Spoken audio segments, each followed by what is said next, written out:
જય શ્રી કૃષ્ણ મિત્રો, મારી ચેનલમાં આપ સૌ મિત્રોનું સ્વાગત છે. મિત્રો, આજની વિડીયોમાં આપણે પવિત્ર પુરુષોત્તમ માસને 11મા દિવસની વાર્તા સાંભળશું. 11મા દિવસની વાર્તાનું નામ છે ધનેશ્વર અને ધનપાળ. મિત્રો, આ વાર્તાનો સંદેશ છે કે જીવનમાં કોઈ પણ સંજોગ હોય, ગમે તેવું દુઃખ આવી પડ્યું હોય તો પણ ક્યારેય આપઘાતના વિચાર કરવા ન જોઈએ. ઈશ્વર ઉપર ભરોસો રાખવો જોઈએ અને પ્રભુ સૌ સારાવાના કરશે એવો ભાવ હૃદયમાં હંમેશા રાખવો જોઈએ. તો ચાલો આગળની વાર્તા સાંભળીએ. એક ગામ હતું. તે ગામમાં એક શેઠ રહેતા હતા. તે શેઠનું નામ હતું ધનપાળ. તે જ ગામમાં એક બ્રાહ્મણ તેના પરિવાર સાથે રહેતા હતા. તે બ્રાહ્મણનું નામ હતું ધનેશ્વર. ધનપાળ શેઠને ત્યાં ધનની તો ખૂબ જ રેલમ છેલમ હતી, જ્યારે આ બ્રાહ્મણ ધનેશ્વરને તો ખૂબ જ ગરીબી હતી. તે પરિશ્રમ કરતા હતા પણ તેને મહેનતનું ફળ મળતું ન હતું. આમ શેઠ અને બ્રાહ્મણ સુખી ન હતા, બંને દુઃખી હતા. કારણ કે શેઠને ઘરે દીકરો ન હતો, માત્ર દીકરીઓ જ હતી. અને આ બ્રાહ્મણ ધનેશ્વરને ત્યાં પરિવારમાં ખાનાર તો હતા પણ પૂરતું કોઈને અન્ન મળતું ન હતું, એટલી ગરીબી હતી. શેઠ હંમેશા વિચાર કરતા કે હે ભગવાન, આટલી બધી ધન લક્ષ્મીને હું શું કરું? કોઈ ભોગવનાર તો છે નહીં. પ્રભુએ તમે મને 6 દીકરીઓ તો આપી, પણ એ તો પારકા ઘરની લક્ષ્મી કહેવાય. મારું ઘર ઉઘાડું રહે એવું તો તમે કંઈક કર. મારા મૃત્યુ પછી કોઈ પિંડ દેનાર પણ નહીં. હે પ્રભુ, આવા જીવન કરતાં તો મૃત્યુ સારું. આવા વિચાર કરી શેઠજી તો એક વખત કોઈને કહ્યા વિના બહાર ગામ જવાને બહાને ઘોર વનમાં ચૂપચાપ ચાલી નીકળ્યા. વાટે જતાં તેમને એક સાધુ બાવા મળ્યા. સાધુ બાવા બોલ્યા, ભાઈ, આમ અવળે રસ્તે તમે ક્યાં ચાલ્યા જાઓ છો? શેઠે કહ્યું, મહારાજ, હું જીવનથી ખૂબ જ કંટાળી ગયો છું, એટલે મરવા નીકળ્યો છું. ગમે તે રીતે હું મારા દેહનો અંત આણીશ.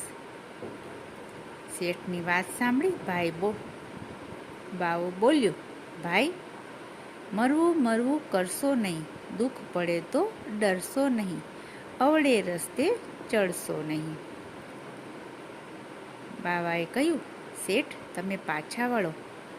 એક પુત્ર નથી તો એ દુઃખ માટે તમે આટલું મોટું પગલું ભરો છો. એ દુઃખ દૂર કરવાના ઉપાય તમને હું જણાવું છું, તમે ધ્યાનથી સાંભળો. આ વર્ષે પુરુષોત્તમ માસ આવશે ત્યારે તમે શ્રદ્ધાપૂર્વક પુરુષોત્તમ ભગવાનનું વ્રત કરજો. વ્રત કર્યા પછી કથા વાંચનાર બ્રાહ્મણને દક્ષિણા આપી રાજી કરજો. પુરુષોત્તમ ભગવાન તમને જરૂર પુત્ર આપશે. શેઠે કહ્યું, મહારાજ, તમારું વચન હું માથે ચડાવું છું.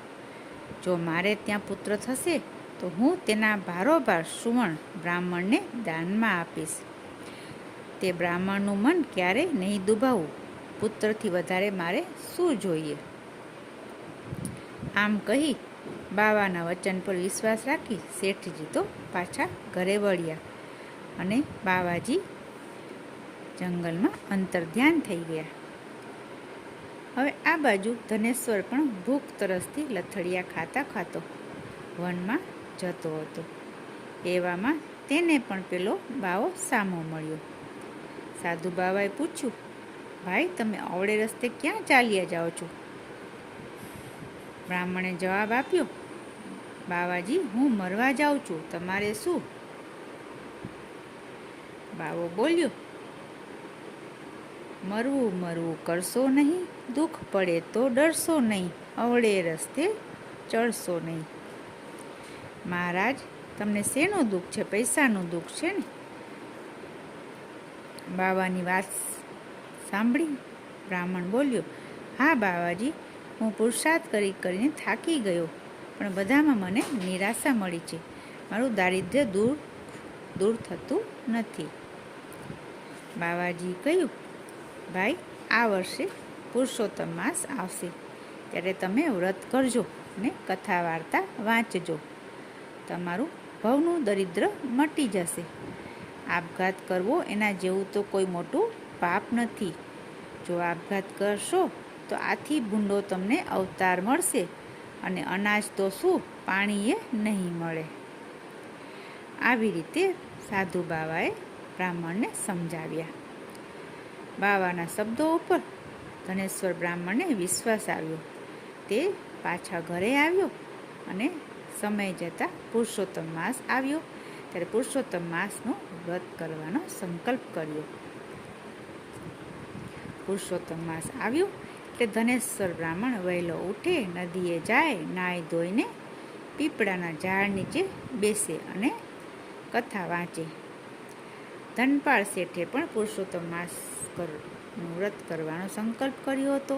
આથી તે શેઠ પણ નદીએ નાહવા જાય, નાહી ધોઈ ધનેશ્વરની પાસે બેસે અને એક ચિત્તે કથા સાંભળે.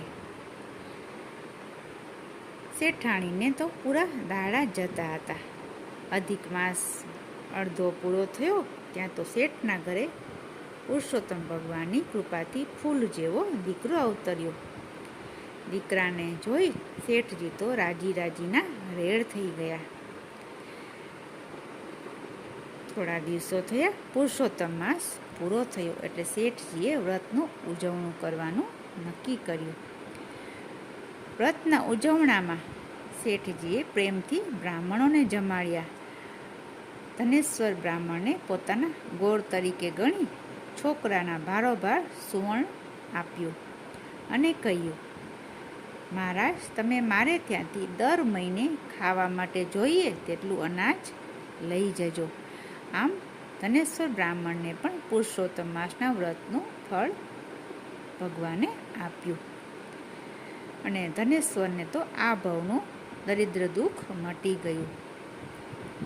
ધનપાળ શેઠને દીકરો મળ્યો, અને અંતે મૃત્યુ પછી બંને વૈકુંઠ લોકમાં ગયા.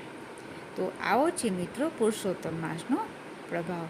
વ્રત ઉપવાસ કરવાનારને શ્રદ્ધા ભક્તિથી પ્રભુ અવશ્ય ફળ આપે જ છે. તો આપને જો વિડીયો સારી લાગી હોય તો લાઈક કરશો, કોમેન્ટમાં જય પુરુષોત્તમ ભગવાન લખશો, વિડીયોને સગા મિત્રોમાં શેર કરશો. ફરી મળીશું બીજી વાર્તામાં, બીજી વિડીયો સાથે. ત્યાં સુધી જય શ્રી કૃષ્ણ.